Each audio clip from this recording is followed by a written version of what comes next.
টাকা পয়সা বেশি যদি করতে পারো কামাই, শাশুড়ির কাছে ভালো তুমি জামাই। ঠিক কিনা বলো? ওরা টাকা পয়সা কামাই করে শুধু দিয়ে যায়, শালির কাছে তুমি ভালো দুলাভাই। টাকা পয়সা কামাই করে শুধু দিবে ঢেলে, পিতা মাতার কাছে তুমি খুবই ভালো ছেলে। ঠিক কিনা? ওরে টাকা পয়সা দিবে শুধু গহনাটা দামি, নিজের বউয়ের কাছে তুমি খুবই ভালো স্বামী।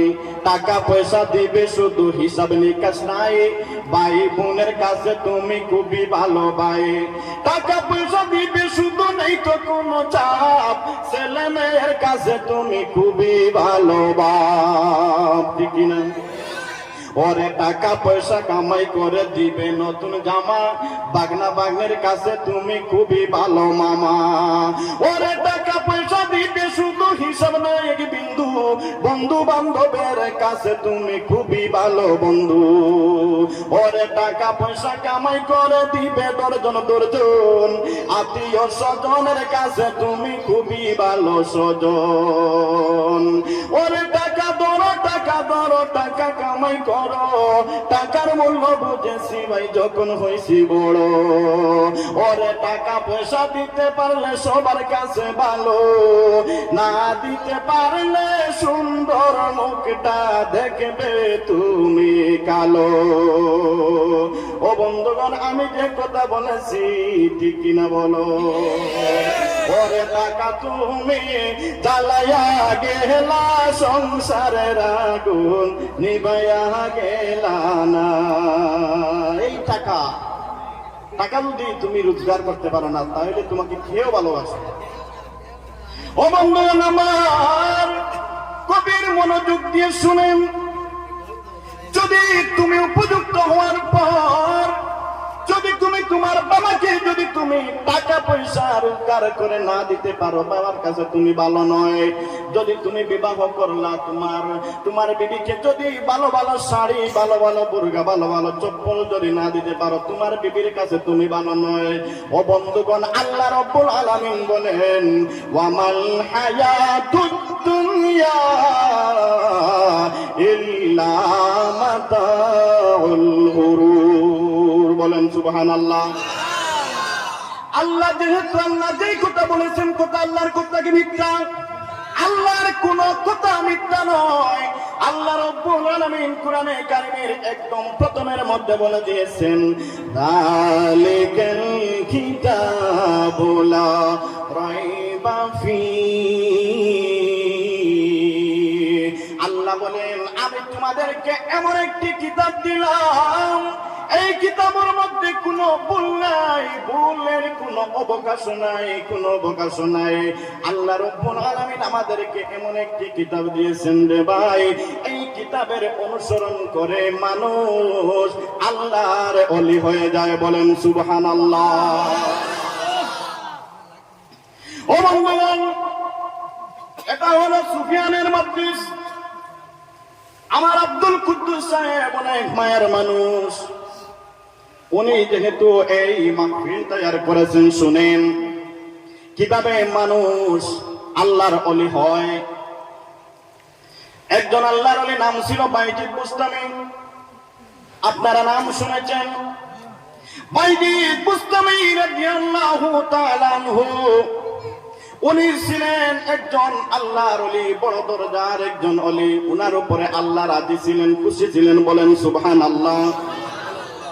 আল্লাহর ওলি বাইজিদ বুস্তামি রাহমাতুল্লাহ তাআলা আলাইহি, উনি যে আল্লাহর ওলি হয়েছেন তার পিছনের কারণ কি? বাইজিদ বুস্তামি রাহমাতুল্লাহ তাআলা আলাইহি পিছনে ছিল মায়ের দোয়া। কার দোয়া? মায়ের দোয়া। ও বন্ধুগণ আমার, মায়ের দোয়া যার পিছনে আছে, সে একদিন আল্লাহর ওলি হবে।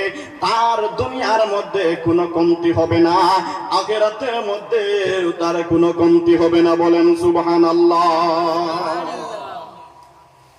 আল্লাহর ওলি বাইজিদ বুস্তামি, উনি উনার পাঁচ বাড়িতে উনার বাড়ি ছিল। মানুষ নাকি এত ডিস্টার্ব করে, ওনার মন চাইল না, না আর এই জমিনে এই ভারতবর্ষে আর থাকবো না, আমি পাহাড়ে চলে যাব। কিসের জন্য যাবেন? কাজ করতে? না না, কাজ করার জন্য নয়, দুনিয়ার মায়া ছেড়ে দিলেন। আল্লাহর সঙ্গে বেশি মহব্বত হয়ে গেল। উনি ভাবছেন না না, গভীর জঙ্গলে চলে যাব। ও বন্ধুগণ আমার, উনি বসরায় উনার একজন মাসি ছিলেন। বসরায় রওনা হয়ে গেলেন, বাড়ির থেকে বের হয়ে গেলেন। বসরা হলো বর্তমান ইরান দেশে। ইরান দেশে একটা রাজ্যের নাম ছিল বসরা। যেভাবে আমাদের ভারতবর্ষের আমরা কোন রাজ্যে আছি? কোন রাজ্যে আছি? আসামে আছি। আমাদের মুখ্যমন্ত্রীর নাম কি? মামা। যে আমাদের মামা আমরা সবাই চিনি। এইভাবে বসরার মধ্যে, ইরানের মধ্যে একটা স্টেট নাম ছিল বসরা। এখানের মধ্যে একটা পাহাড়। উনি ভাবলেন আমি যদি এই পাহাড়ে চলে যাই তাইলে এই ভারতবর্ষের মানুষ আমাকে আর পাবে না। ও বন্ধুগণ আমার, সেই যুগের আল্লাহর ওলিরা যারা, তারা চায় সবসময় মানুষের কাছ থেকে সরে থাকতে।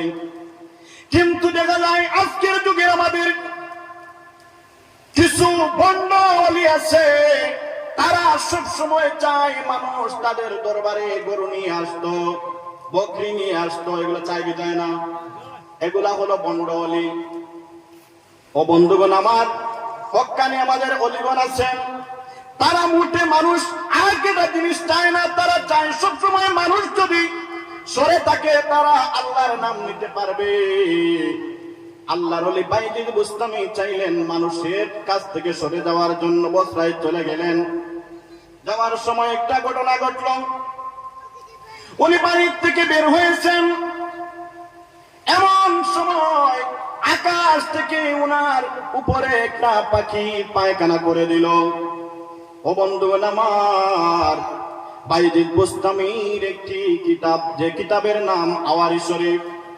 এই কিতাবটা কিন্তু আমার কাছে নেই, আমি নেটের মধ্যে দেখেছি। এখন তো নেটের যুগ, সবকিছু পাওয়া যায়, ঠিক কিনা বলুন? ওই কিতাবের মধ্যে লেখা, আল্লাহর ওলি বাইজিদ বুস্তামি রহমতুল্লাহ তাআলা আলাইহি, উনি লিখেন আল্লাহ আমাকে এমন ভাবে মর্যাদা দিলেন, এমন ভাবে পাওয়ার আল্লাহ আমাকে দিলেন, আমার মুরিদদের মধ্যে আমি যার দিকে আমি চাই সঙ্গে সঙ্গে আল্লাহ রব্বুল আলামিন তাকে বড় দরজার ওলি বানিয়ে দেন। বলেন সুবহানাল্লাহ। এত পাওয়ার দিয়েছেন আল্লাহ রব্বুল আলামিন বাইজিদ বুস্তামিকে।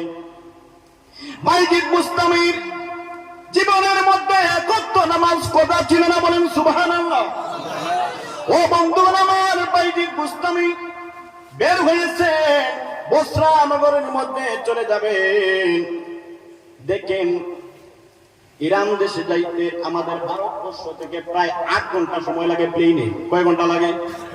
8 ঘন্টা সময় লাগে। এই যে আমাদের শিহাব চতুর কোথায় গিয়েছিল?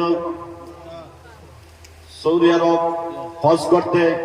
সৌদি আরব যাইতে কত সময় লাগে? প্রায় 8 ঘন্টা। আমি গিয়েছিলাম। সে 8 ঘন্টার রাস্তা কয় মাসে চলে গেছে? প্রায় 1 বছর লেগে গেছে। ও বন্ধুগণ দেখেন, বাইজিদ বুস্তামি সকালে বাড়ির থেকে বের হয়েছেন, বিকালে পৌঁছছেন। বলেন সুবহানাল্লাহ। আল্লাহর ওলি বাইজিদ বুস্তামি বলেন আমি ঘর থেকে বের হলাম, আমি একটা কদম দেওয়ার সঙ্গে সঙ্গে দেখি শত কিলোমিটার আমি এক কদমে পার হয়ে যাই। বলেন সুবহানাল্লাহ। বাইজিদ বুস্তামি বলেন আমি সকালে ফজরের নামাজ পড়ে আমি বের হয়ে গেলাম, আসরের ওয়াক্তের সময় আমি বসরার মধ্যে পৌঁছে গেলাম। বলেন সুবহানাল্লাহ। গিয়ে দেখেন ওই যে বসরা নগরের একটা পাহাড়, পাহাড়ের উপরে ছোট্ট একটি ঘর। বলেন সুবহানাল্লাহ। ওই ঘরের মধ্যে গুনগুন আওয়াজ শোনা যায়। ওই আওয়াজটা পড়ার আওয়াজ না কান্নার আওয়াজ? বাইজিদ বুস্তামি বলেন আমি বুঝতে পারি না এই আওয়াজটা কিসের আওয়াজ কানের মধ্যে আসে। ভাইরে গোস্তামি বলেন, আমি চলে গেলাম ঘরের পাশে গিয়ে কোনো মানুষ দেখা যায় না, শুধু খেজুর পাতার একটি ঘর। ওই ঘর থেকে একটা কান্নার আওয়াজ আসে, ছোট্ট ছোট্ট করে কান্নার আওয়াজ আসে। কোন মানুষ দেখা যায় না, পুরুষ মানুষ কান্না করে না, মহিলা কান্না করে, বোঝা যায় না। উনি সালাম দিলেন, আসসালামু আলাইকুম ইয়া আহলাল বায়াত, বলেন সুবহানাল্লাহ। ও বন্ধুগণ আমার, আমরা যে ঘরের মধ্যে প্রবেশ করব, ঘরের মধ্যে যদি কোনো মানুষ যদি আমরা না দেখি, আজকে একটা আমল শিখে নেন, সঙ্গে সঙ্গে এই ঘরের মধ্যে আসসালামু আলাইকুম বলবেন তো সবাই আসসালামু আলাইকুম বলবেন। কারণ কি ঘরের মধ্যে আল্লাহর নবী বলেন, এই ঘর সব সময় একা থাকে না, ঘরের মধ্যে যদি মানুষ না থাকে, এই ঘর যদি মুমিনের ঘর হয়, আমি নবী মুহাম্মদুর রাসূলুল্লাহ সাল্লাল্লাহু আলাইহি ওয়াসাল্লাম এবং আরো কয়েকজন ফেরেশতাও এই ঘরের মধ্যে থাকেন, বলেন সুবহানাল্লাহ। ও বন্ধুগণ আমার, এই মাসলা কিন্তু বাইজিদ বুস্তামের বহুত ভালো জানা, কারণ উনি তো আল্লাহর ওলি, উনি ছিলেন বড় ধরনের আলিম। সালাম দিলেন, সালামের কোনো আওয়াজ আসলো না, আবার সালাম দিলেন, কোনো আওয়াজ নাই। 3 নম্বর বার সালাম দিলেন, কোনো আওয়াজ আসলো না। ও বন্ধুগণ আমার, 4 নম্বর বার আর সালাম দিলেন না, কিছু রাগান্বিত হয়ে গেলেন। রাগান্বিত হওয়ার পর ঘর থেকে একটা আওয়াজ আসলো, খামোশ বলে, এ ভাইজি খামোশ হয়ে যাও, খামোশ হয়ে যাও, এটা তোমার ভারতবর্ষের জমিন নয়, এটা হলো বস্ত্রের জমিন। তুমি ভারতবর্ষের মধ্যে আকাশের মধ্যে পাখি জ্বালিয়ে ছাই করেছো, আর তুমি ভাবছো এই ঘরটাও তুমি জ্বালিয়ে দিবা। না না ও ভাইজি, এটা তোমার হবে না। এ ভাইজি দিলে তুমি হইলা চিস্তিয়া তরিকার অলি, ও ভাইজি, আর আমি হইলাম কাদেরিয়া তরিকার অলি, বলেন সুবহানাল্লাহ। তুমি হইলা চিস্তিয়া তরিকার অলি, আর আমি হইলাম কাদেরিয়া তরিকার অলি। চিস্তিয়া তরিকার অলিরা বেশি কান্না করে না, কাদেরিয়া তরিকার অলি দ্বারা তারা বেশি বেশি কান্না করে। কিন্তু বন্ধুগণ, এই ঘরের মধ্যে থেকে যে আওয়াজ আসলো, এই আওয়াজটা ছিল একজন মহিলা অলির আওয়াজ, বলেন সুবহানাল্লাহ। তাইলে বোঝা যায় মহিলারা অলি হওয়া যায়, মহিলা হইলেও কি অলি হওয়া যায়। ও বন্ধুগণ আমার, মহিলা কি আল্লাহর বান্দা না? কিছু কিছু মানুষ বলে যে মহিলারা পীর হতে পারে না। মহিলা পীর হন, পীর মানে কি অলি? পীরটা হলো ফার্সি শব্দ। কিছু মানুষ বলে পীর বলে তো কোরআনের মধ্যে নাই, কোথায় থেকে থাকবো? কোরআন কি ফার্সি ভাষায় লেখা? আরো অনেক মানুষ বলে কোরআনের মধ্যে তো নামাজ নাই, কোরআনের মধ্যে রোজাও নাই, এটা তো ফার্সি শব্দ, কিভাবে থাকবে? নামাজ হলো ফার্সি শব্দ, নামাজের আরবি হলো সালাত, বলেন সুবহানাল্লাহ। আরে রোজার আরবি হলো সিয়াম। এইভাবে আল্লাহ দিয়েছেন। ও বন্ধুগণ আমার,